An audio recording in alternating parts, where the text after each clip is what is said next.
ghost story to you, but today I am starting a new book.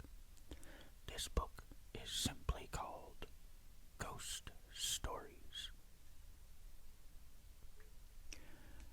edited by A.L. Furman, because this book is a collection of stories written by other authors. Again, just like the Roald Dahl book was.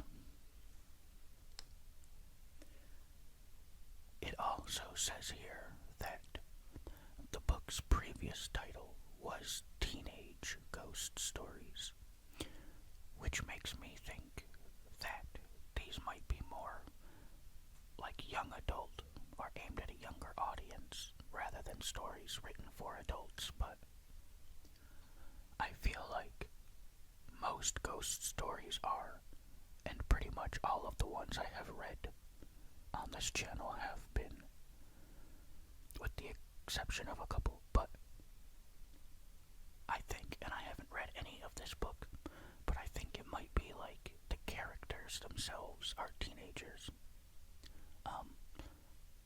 But I have no clue. I mean, I'm open to the page of the first story, and it certainly seems to, I see the words high school prom right in the first paragraph, so.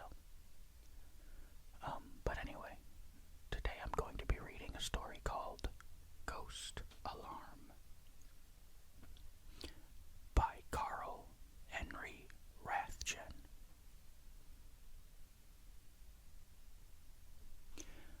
Moan. The heaviness of it shook the June night, shook the house, and wakened Nancy Jo with a start. She lay quivering. Her brown eyes stared at the armless form draped on the chair until she recognized it as the gown she'd worn to the high school prom. Her gaze darted toward the curtains, cringing from the open window as that wavering moan suddenly filled the chill night. It must be the biggest ghost there ever was. No, silly, she chided herself, flinging back the blanket when she heard dogs barking and saw buttery chips of light appear in neighboring houses. It was the town's fire horn, summoning volunteers from beds for the 7th consecutive night. Then, as the moaning choked off, she heard a strange rustling in the bushes beside the house. That couldn't be someone already answering the alarm. Not that fast at this hour. Besides, there was no path through that tangled jungle, and whoever it was going away from the fire station. The horn gave another full-throated blast. Nancy Jo swung her feet into jeans draped over boots. She'd have to hurry if she was going to make it to the fire station ahead of Dave Cummins, who refused to believe that a girl whose father had been in the trucking business could drive number 2 rig as well as a man. She tugged at the jeans over shorty pajamas, then, stabbing into a light jacket on her way to the door, she glanced out the window and glimpsed a white blob floating rapidly through the bushes. She sucked her breath, paused rigidly, trying to summon nerve to lean out and see what that was. Had she seen it, or wasn't she awake yet? The horn moaned urgently again. Bursting into the hall, she saw a sudden sliver of light gleam under the bedroom door of her uncle and aunt, who had adopted her. "Nan," Uncle Jim called sharply. "I'm on my way," she replied, running toward the stairs. "Dress warmly," Aunt Sue shrilled. Nancy Jo shivered, thinking of that white phantom. She wished she dared wait for her elderly uncle, but there would be other volunteers converging on the station. She wouldn't be alone in the night, she hoped. On the front porch, she braced to a stop, seeking that white blob, then remembered it had been going away from the street. She raced down the steps, cutting across the lawn toward the pole on the corner. The edge of her wide gaze watched the dark mass of bushes to her right. She dashed through the dim aura of the red light on the pole and, between moans from the fire tower a block ahead, heard an automobile starter growl. Somewhere else a motor roared. In the night behind her, footsteps pounded. She didn't look back to see if they were human, just ran faster as the bleeding fire horn seemed to push the night against her straining face. Floodlights suddenly poured a pool of welcome glare over the ramp of the fire station. One set of the big doors yawned open, and with a snorting rumble, number 1 rig nosed out with lanky Joe Hadley, the town's part-time paid fireman, at the wheel. He'd wait 60 seconds from the first sound of the alarm, then roll with whatever volunteers had arrived. Nancy Joe or Dave Cummins would follow with number 2 30 seconds later. Volunteers who came in from farther out in town would get the location from the blackboard or swing their cars in trailing pursuit of the rigs. Tingling fingers of fear, or was it the white blob, prodded between Nancy Joe's shoulders as she made it into the bright safety of the floodlights. Joe Hadley's face seemed more cadaverous than ever as his head swiveled on his scrawny neck. "You look like the flying artiste of the circus. It's box 12, your corner, Nan. Did you see what it was?" Nancy Joe shook her head, knowing he referred to the fire. There was no time to explain what she had seen, or had she imagined it. Grabbing a blue cap from the rack, drivers didn't wear helmets, she swept her brown hair under it and was just settling behind number 2's wheel when Dave Cummins arrived on the run. He hadn't been in bed. His sandy hair wasn't tousled, and he still had on the gray slacks and white coat he'd worn to the prom. Had their argument bothered him that much? Or, Nancy Joe wondered with a tinge of jealousy, had he gone back to the prom after taking her home? "You got here fast," he called up to her. "Thank you," she said coolly, pulling the lanyard to open the door before the rig. "Maybe you won't believe everything you read about volunteers in textbooks." Dave was majoring in fire science up at State Tech, and during the weeks he'd been home on summer vacation, he'd been too outspokenly critical of volunteer fire departments. Nancy Joe wished she hadn't made that dig, but there was no time to apologize. Big Sam Tyson, hardware dealer and local fire chief, was swinging up beside Joe Hadley on number 1. He looked hollow-eyed, but his voice boomed. "Follow along, Nan. It's close enough for latecomers to run another block or so." Dave and Pudgy, sour-faced old Mort Garner, who ran the feed store, leaped aboard number 2 along with 3 other volunteers. Nancy Joe gunned out over the ramp with a rising wail of siren. Driving back toward home, her eyes searched for smoke, for flame, and for signs of a white phantom. Number 1 pulled up by the alarm box on the corner pole. Chief Tyson, Joe, and helmeted heads looked around for the person who had pulled it. There was no one. Obviously another false alarm. Or was it a ghost alarm, Nancy Joe wondered, stopping number 2 so the headlights probed the dark bushes. Nothing. Then she saw her lean Uncle Jim in his car because he could never make it fast enough to ride a rig to a fire. She called to him. "When you got the car out, did you see anyone? Or anything?" He shook his head wonderingly. Dave stared at her. So did Chief Tyson and his red-headed son, Rick, the town constable. "Speak up, Nan," said the chief. "Do you know something about this false alarm?" Nancy Joe was going to answer yes. Then she saw the green smears on Dave's white coat as he unbuckled his turnout. Had he been pushing through those bushes? She suddenly felt sick and frightened. She'd argued with him, but she wasn't that mad. Maybe he'd gotten those stains walking somewhere else in the night after their argument. But suppose everyone jumped to the first thought she'd had and stayed with it. They might accuse him of being the phantom she'd seen. "No," she answered a little too loudly. "I don't know anything about the alarm. There was no one by the box when I came out, but since it's proved to be another false alarm, I thought maybe whoever did it had been hiding when I came out so fast. Maybe Uncle Jim had seen him slipping away. Her uncle shook his head. Constable Rick Dyson and several of the volunteers went to neighboring houses to ask if anyone had seen or heard anything unusual. Some of the firemen went directly home and to bed. Dave Cummins could have too, but he frowned and climbed on number 2 to ride back to the station. Chief Dyson lingered at the station until the rigs were hooked up to their battery chargers. We haven't had a full night's sleep this week.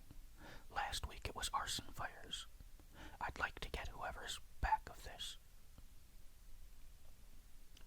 It's rough, agreed Joe Hadley. Bad enough on a regular like me, but worse for the rest of you after a hard day's work at your own businesses. Dyson pointed to the smears on Dave's coat. You fall on somebody's lawn getting here. Nancy Joe held her breath. Dave stared at the green stains, but the chief went on before he could answer. You learned anything up at college that would help us track down a false alarm bug? I mean, something we don't already know.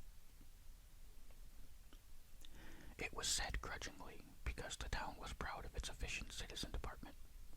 But Dave, on this vacation and others, had aroused resentment by declaring there should be a full-time, full-paid department for better efficiency and protection.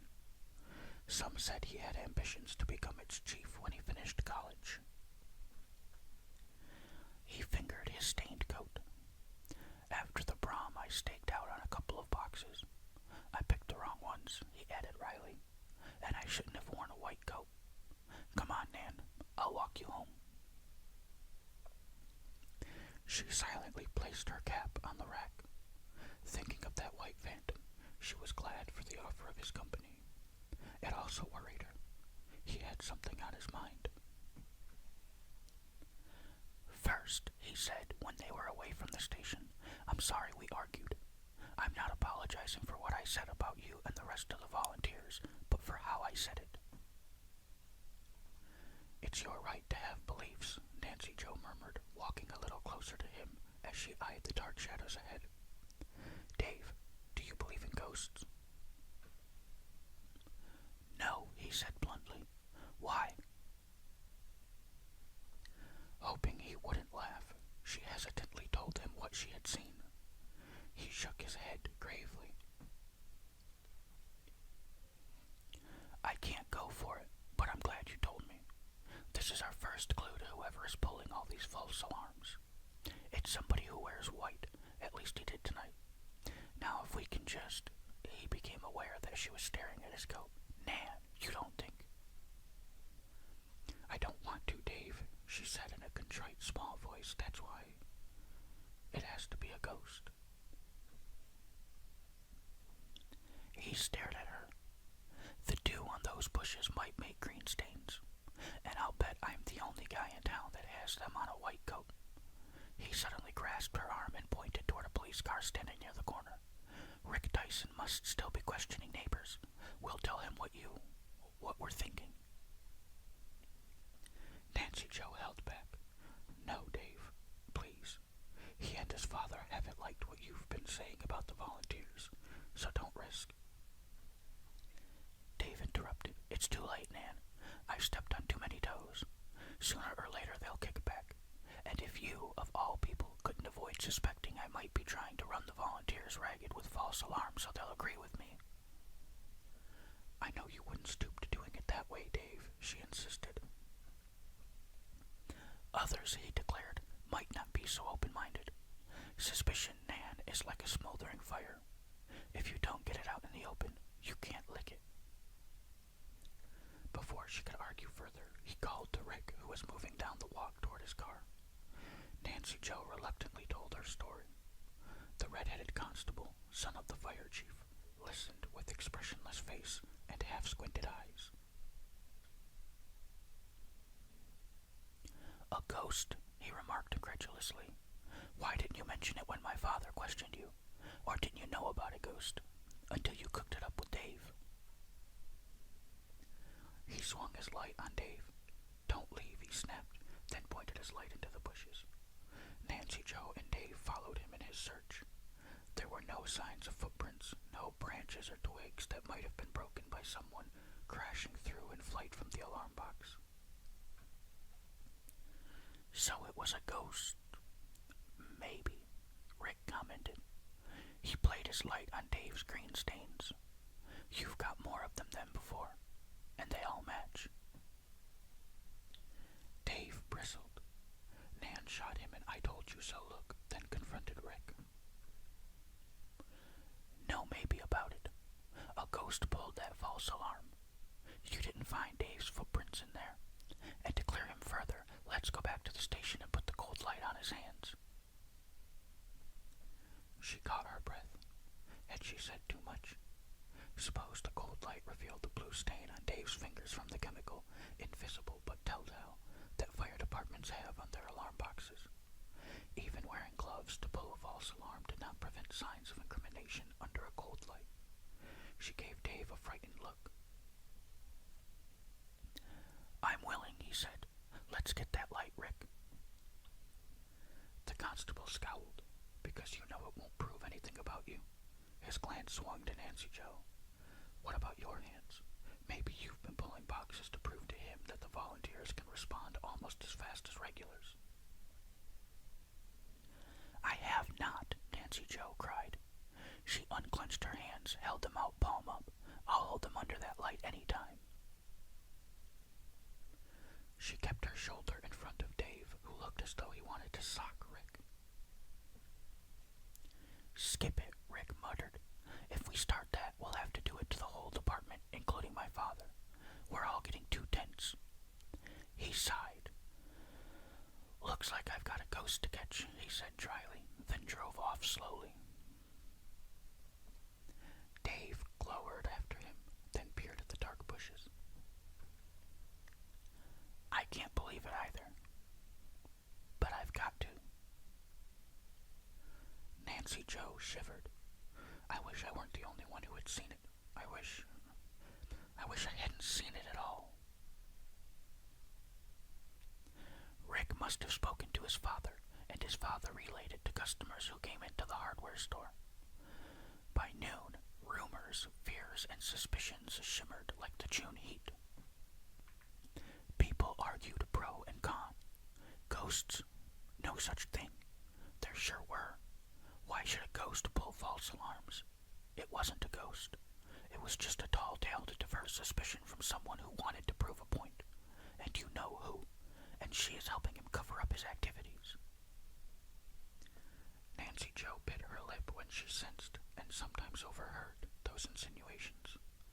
She should have insisted that Dave keep her story to himself. When night came, the streets were strangely deserted early. Believers in ghosts and non-believers carefully closed up the lower floors of their homes despite the warm night. Nancy Joe couldn't sleep. Too tense, waiting. She shivered by her bedroom window, watching, thinking she saw something, but knowing she didn't. Wait. Something did move down there in the deep blackness close to the bushes. It wasn't white this time, just a darker substance than the shadows. Her trembling fingers closed about a flashlight. It felt like ice in her hand. Did she dare face it? Don't scream now. She aimed the light and pressed the button. A small white blob whipped around in her direction. Dave's startled face. He came closer under her window. "I've been watching," he called softly, but didn't say whether he meant the alarm box or thought she needed protection. He shook his head between hunched shoulders as he looked up at her. "Man, when that light suddenly glowed on the bushes around me, like a ghost, is my hair gray?" Nancy Joe laughed tensely. "Is mine?" she asked. "Because when I first saw you move. Wait, I'll come down." She dressed warmly, but the night felt cold. Dave put his arm around her shoulders reassuringly, but briefly Are you mad? Nancy Jo asked. I wouldn't blame you if... I still think the same about volunteers versus regulars, he muttered. Let's not argue about it. People who don't believe in ghosts are going to make us scapegoats. Scapegoats. If we don't clear up these false alarms, these ghost alarms. I've been thinking, why do they always occur at night? That's when ghosts usually operate, Nancy Jo began. But why not in the daytime? Dave demanded.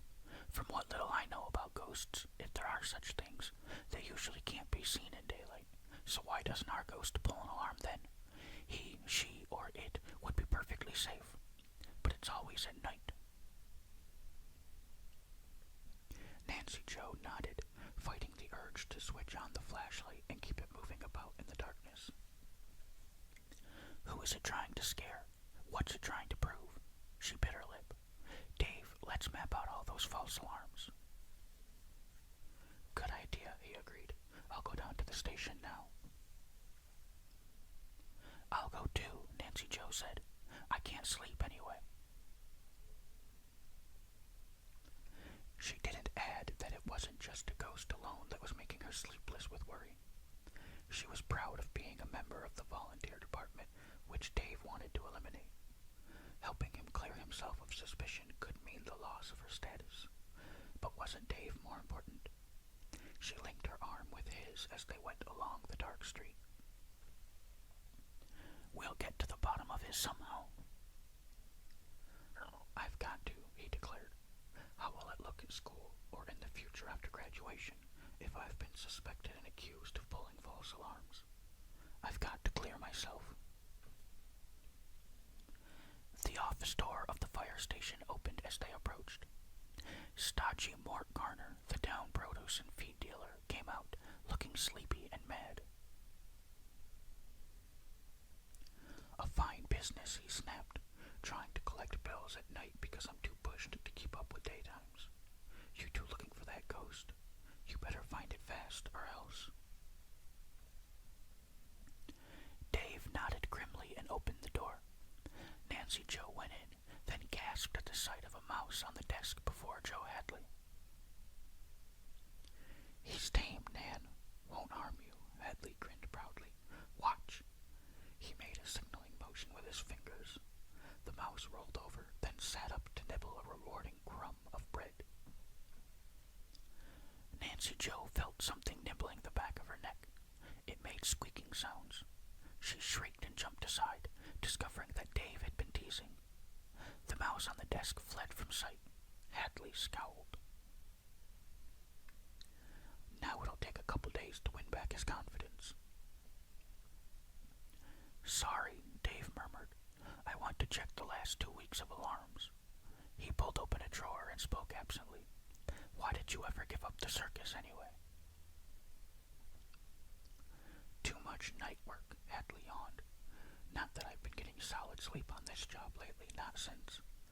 He closed his mouth hard and uncomfortably avoided Dave's stare.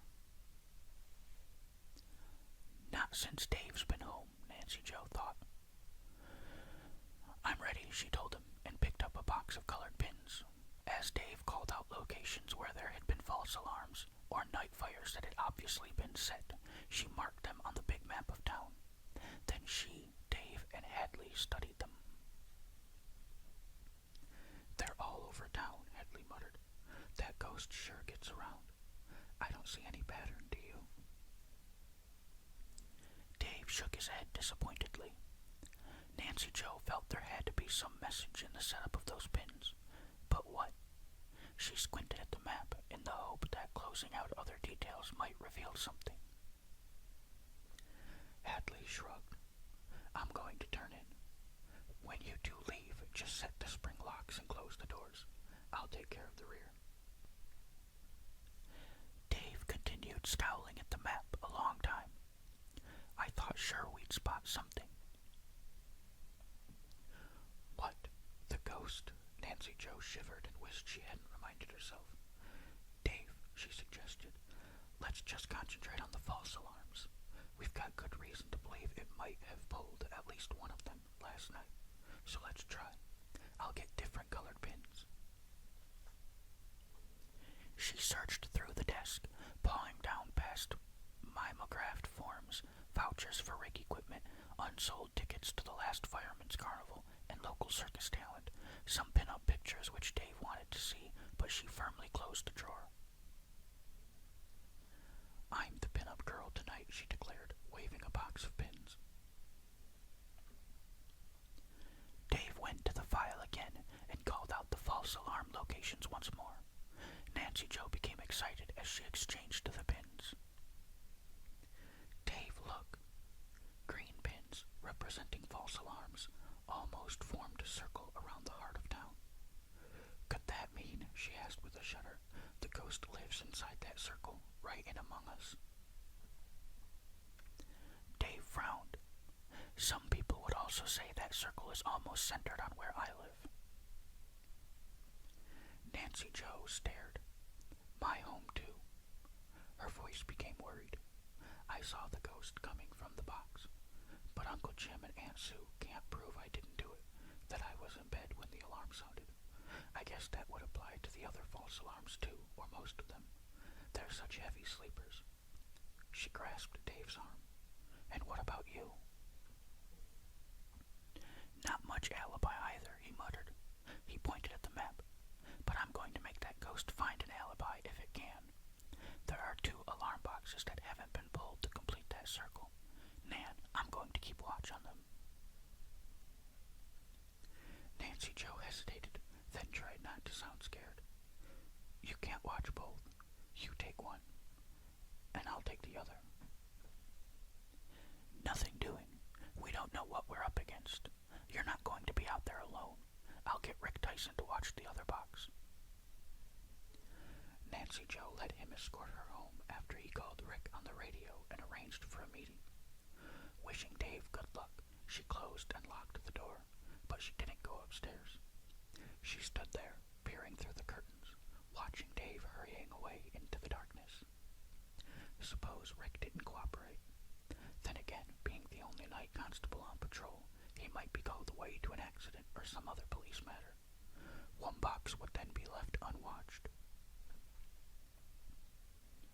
Nancy Jo slipped out onto the porch and paused, trembling, summoning her nerve. Somewhere off in the night there was a slam like a car door or trunk lid. She jumped. Just people, she told herself. Maybe Rick meeting Dave down the street in the opposite direction from the fire station. She'd better not let them see her. She went slowly down the walk, looking in that direction, and then... moan. It reverberated right through her. The fire horn again. She whipped around, and there was the white phantom gliding away from the box on her corner. She didn't want to, but her muscles, contracting in sudden fright, forced out a piercing scream. A car swung out of the next street. The driver didn't hear her. He went on toward the fire station, and she had eyes only for that phantom blob vanishing into the darkness toward the bushes.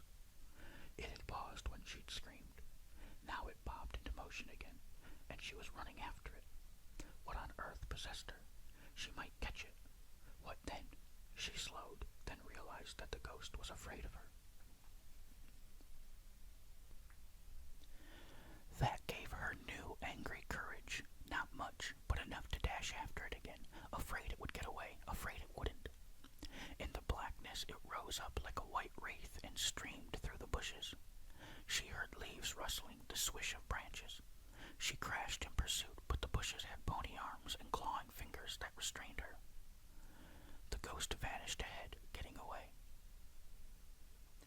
And that fire horn kept moaning, moaning, moaning. Nancy Jo heard feet running along the street toward the fire station. She called loudly.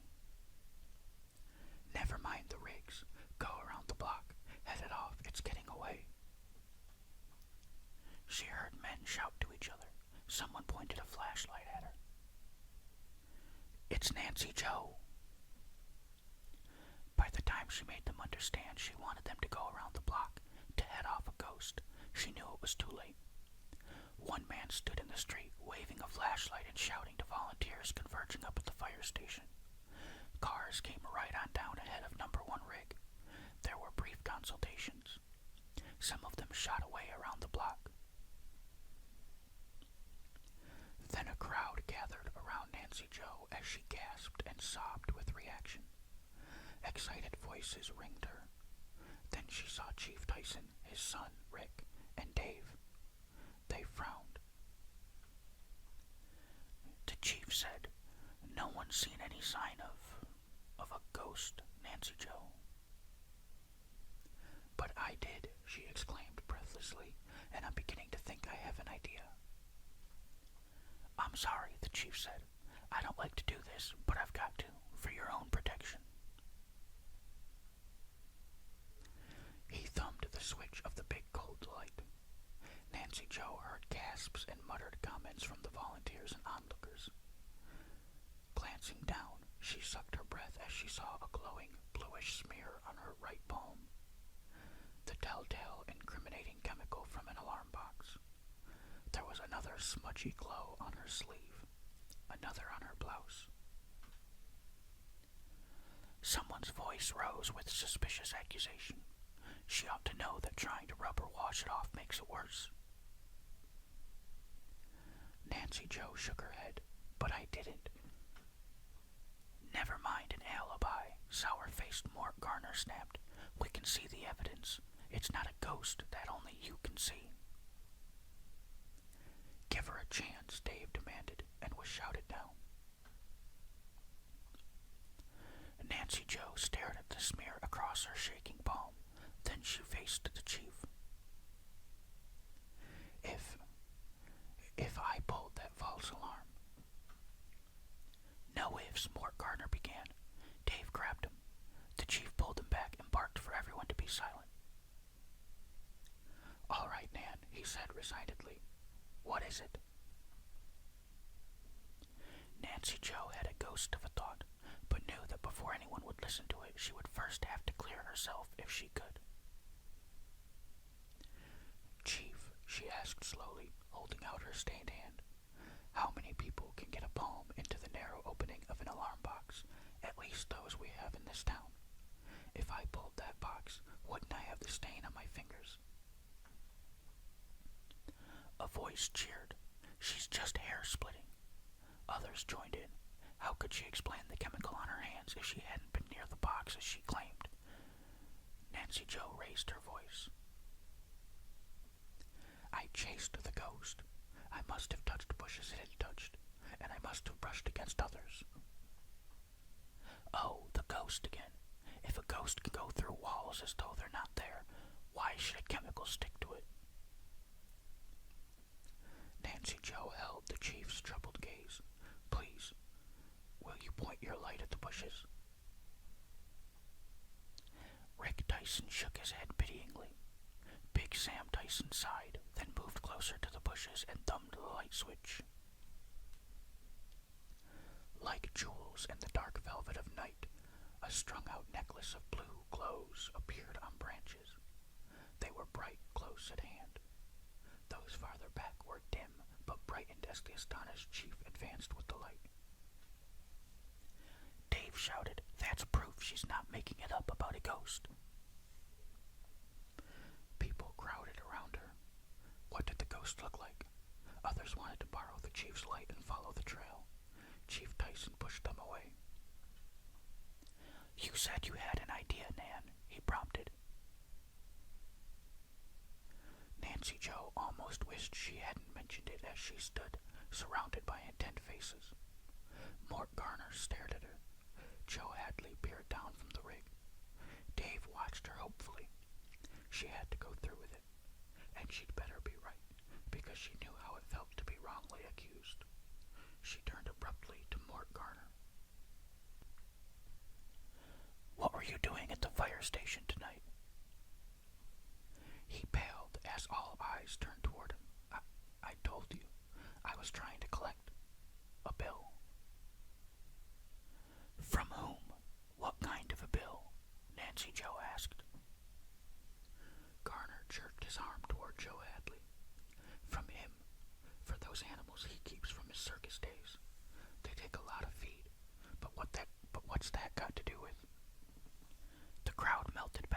Nancy Joe moved closer to number one rig. What kind of animals are they, Joe? You've seen my backyard zoo, he declared. I had it at the last fireman's carnival and circus. A couple of dogs, a pony, small bear, mice. Everybody's seen them when they've brought their pets out for me to train. Nancy Joe looked up at him. Why don't you mention the monkeys, Joe? Sure, he snapped. I got some. Everybody knows that, too. He smiled grimly. They're black and brown. Rhesus monks. I've been to other zoos, Nancy Joe said quietly. I've seen white, or are they gray, spider monkeys. One of those would be just about the right size for the supposed ghost I've seen here the past 2 nights. You're nuts, he barked. Someone called from back in the crowd. A gray monkey swinging through bushes in the dark would look as though it was drifting through. It would leave chemical stains, too, if its paw had just pulled the box. Others shouted, Let's go out to your place, Joe, and have a look around. Then a louder voice, Hey, here's a bit of gray or white fur caught on a branch. Nancy Joe saw Hadley's eyes widen. He suddenly meshed the rig's gears. She scrambled up, reaching for the ignition key. Dave lunged past her and grabbed Hadley. I get it now, Dave accused. You took advantage of what I've been saying about a regular department. You saw a chance to force a full-time, better-paying job by running the volunteers ragged with night alarms. Last week, when you weren't on night duty, you set fires. This week, you had a spider monkey trained to pull boxes. I live 2 miles out of town, Hadley retorted. If I left the station to drive away out there and back. You didn't have to go home, Nancy Joe interrupted. Someone looked at his car, back of the station. She remembered what she'd heard and seen when she'd come out of the house just before the alarm sounded tonight. He's probably got a cage in the trunk. Late at night, he drove just a few blocks from the station, released the monkey near an alarm box, then raced back to be here before the alarm sounded. Rick Dyson confronted Hadley. It's all fitting together, and you know it will, so... All right, Hadley muttered. He'd built an alarm box and trained the monkey to pull the box before it would be fed. He also taught it how to find its way home. When it pulled the false alarm, it knew there would be a meal waiting for it in the pen at home. When he'd seen the pins Nancy Joe put on the map, he knew she and Dave were getting too close. He surmised they were going to watch 2 boxes, so he released the monkey to pull this one on the corner again because it wouldn't be watched. Rick Dyson placed him under arrest. Chief Dyson shook his head as he spoke to Hadley. You needn't have tried to force things to prove Dave was right about a department of regulars. The underwriters have been telling me the town's getting too big to depend on volunteers. He sighed. Guess I'll be out of this job soon. And so will I, Nancy Joe murmured as she and Dave stood on the porch after the others had gone. Dave put his arm around her, and this time kept it there. It had to happen sooner or later, Nan. It always does when towns grow, and people grow with them. Everyone's just got to be ready to take on new ways of life. He looked down at her. When I finish college, I hope it won't be too long before I can offer you a new, lifetime career. Nancy Joe smiled up at him.